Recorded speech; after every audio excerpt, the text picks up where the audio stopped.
안녕하십니까. 코로나19 통합 뉴스룸 시작합니다. 오늘 0시 기준 코로나19 확진자는 8명 늘어났습니다.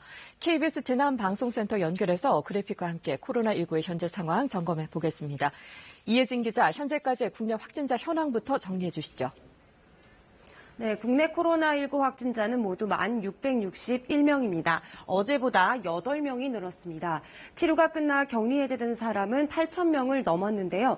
완치율은 75.4%까지 올라갔습니다. 사망자는 2명이 늘어서 모두 234명입니다. 신규 확진자를 지역별로 자세히 보겠습니다. 서울, 대구, 그리고 공항의 검역 과정에서 각각 2명의 확진자가 나왔습니다. 인천과 경북에서는 각각 1명 의 확진자가 나왔는데요.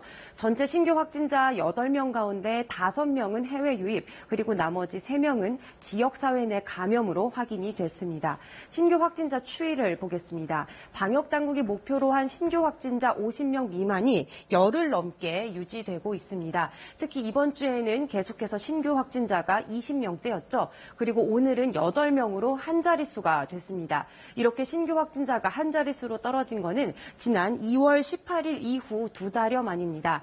다만 주말이라 진단검사 건수가 평일의 절반 수준인 4천여 건이었던 점도 신규 확진자 감소에 영향을 준 것으로 보입니다. 그런데 이 재확진 받은 사람이 늘고 있다고요?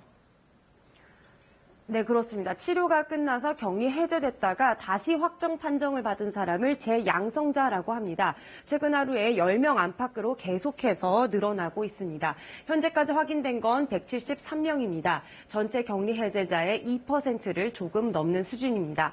연령별로 보면요. 20대가 가장 많고 50대와 30대 순이었는데요. 무증상인 경우가 40%를 넘고 증상이 있어도 대부분 가벼운 수준입니다. 아직 재양성자에 의해 다른 사람이 감염되는 사례는 확인되지 않았지만 방역당국은 재양성자의 바이러스 전파 가능성에 대해 계속해서 조사 중입니다. 정부가 강조한 고강도 사회적 거리두기가 오늘까지입니다. 새로운 방역 지침이 곧 발표될 텐데요. 신규 확진자의 규모는 줄었지만 무증상자에 의한 감염 그리고 소규모 집단 감염의 위험은 여전하다고 방역당국은 강조했습니다. 계속해서 사회적 거리두기와 개인 위생 관리가 중요합니다. 지금까지 재난방송센터에서 KBS 뉴스 이혜진입니다.